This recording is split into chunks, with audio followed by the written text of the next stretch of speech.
I am not naive enough to think that my work is going to finish in my lifetime. So we are going to keep doing this for a long time to come. It's a marathon. If you're not having fun along the way, you're not going to make it to the end goal. So you got to start with having fun. The more fun you have, the more money you make. You do need to have a business model where you're actually going to make money, and you need to think that through. Peter Thiel's Zero to One is one of my best books for evaluating whether or not you have a business model that's going to make money.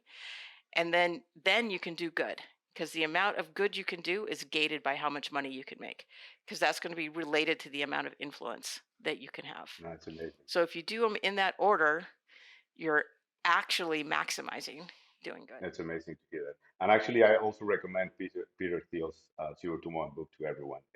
It can be life changing, like any other good book out there. So, Jan, let's go into e-commerce, right? Because let's talk about like how everyone that thinks about an e-commerce, they think about the front end, right? They think about the cart.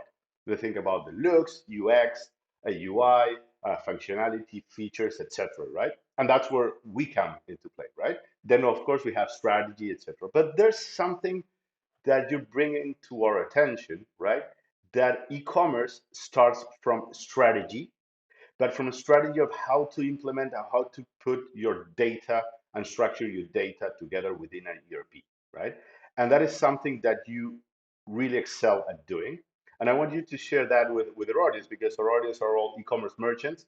So I'm sure they don't know what they don't know, right? They don't know how they can scale their business, not just from their front end, but from their back end, from the ERP. Mhm. So the biggest thing to understand about ERP is it is actually resource planning. So one of your resources is the amount of inventory you have and how well you can distribute that and get that where you're going, which absolutely matters in the e-commerce part.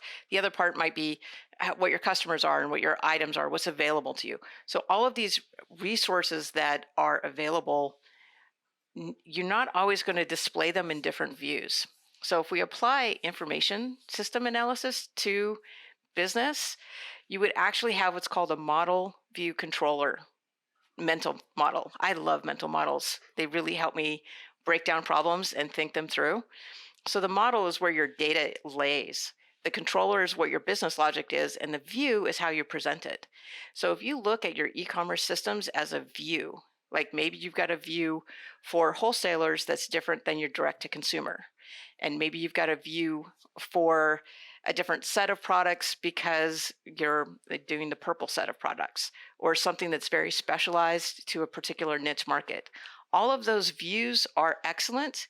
And if you've set up your model correctly so that it can come down into the database using a common set of business rules in your controller, then your model view controller piece works on a regular basis. So you can view your e-commerce sites literally as different views of the same set of data.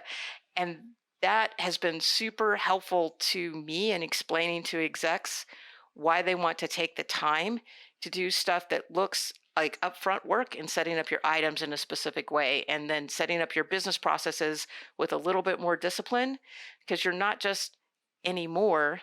really just building one e-commerce site with one perspective on your items.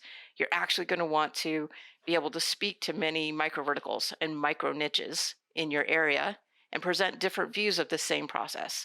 And if everyone on the back end knows that everything is running the same way, they know how to maintain everything, and you've got that consistency, then you've got clarity, and clarity gives you scalability.